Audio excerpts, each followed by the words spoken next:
Jerive hano harahumura nk'iduka rya parfum ryaturitse cyangwa nk'uwisize impumura ya karoti cyangwa wanyweye essence.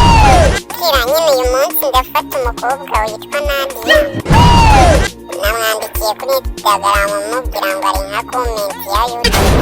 Ndabura kumwihanganira nge ntamubona. Jerive ngo ari nka comment ya YouTube. Ibyo si ugutera agapapu. Aho gatera urujijo tu. Bafite inyogwe. None se Kira, iyo umuhungu afite confidence nyinshi ntakora ibitangaza. Reba iyi message nari namwandikiye. Nadia ari special nk'urebamo. Siyuca nkumva nanjye ndi wifi. Yes we, indaya. Jerive ngo uri wifi basi we ngo yaba ari router.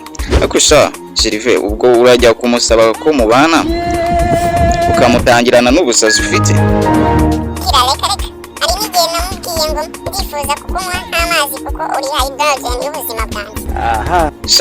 Sha Jerive ibi ntibishoboka kuguma mu mutwe wanjye. Ndabisangiza na TikTok ahubwo reka mfate phone nirebera ukuri kwigira uburyo uri gutera agapapu nko muri filime z'abahindi. Wakigoryi wewe. Kira reba nizi ndabona narazikoze nkoresheje tissues na korogate. Iyo umukobwa abonye creative ahita yumva ntari nk'abandi bose. Jerive sha ndabona uri gukura dialogue. None se ubundi azakubwira ko agukunda niba umubonye ukamubwira ngo nakurose uri mu gatebo k'imbuto. Ubwo bizashobokara? Shakira na playlist namuhitiyemo indirimbo ya mbere ni I will always call you my baby ya kera ya Safina ndi mugabo ntazi. You what? Ariko sha Jerive wowe uri umwanditsi w'inkuru y'urukundo itarangira. Bamva nk'utuntu uri kumbwira. Shakira nyine reka nze kubareba namuhamagaye ngo azansure. Reka nze kubareba ndaje. A few moments later. Jina la Yesu mundebere umuntu. Bitese kuzumeza utyo Jerive.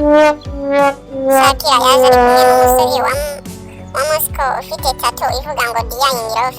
Yahise ambwira ngo Jerive iyo ni inshuti nziza nka musaza wanjye. Jerive ngo umusaza ibyo ni friend zone version ya Urashize none. Shange ibyo gukunda ndabiretse none nzajya kwiga ndahindura direction uyu mwaka. Ntabwo ari wowe gutereta ni uwo kwimenya. Cyakora Jerive urukundo narwo rukugendeyeho nk'amafaranga ku mufuka w'ipantaro yacitse. Gaho reba ibyo bagukoze. Gusa nyine wihangane tu.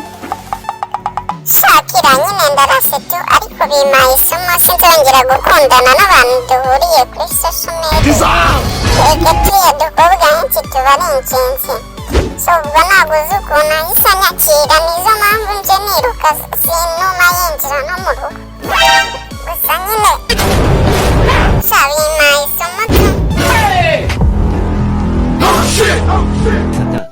Reka mbwire nuze we. Reka mbwire ngenda kubwiye ngo Satani ni ibiremwa by'Imana yashyizeho na power ibaha imbaraga. God have mercy upon us.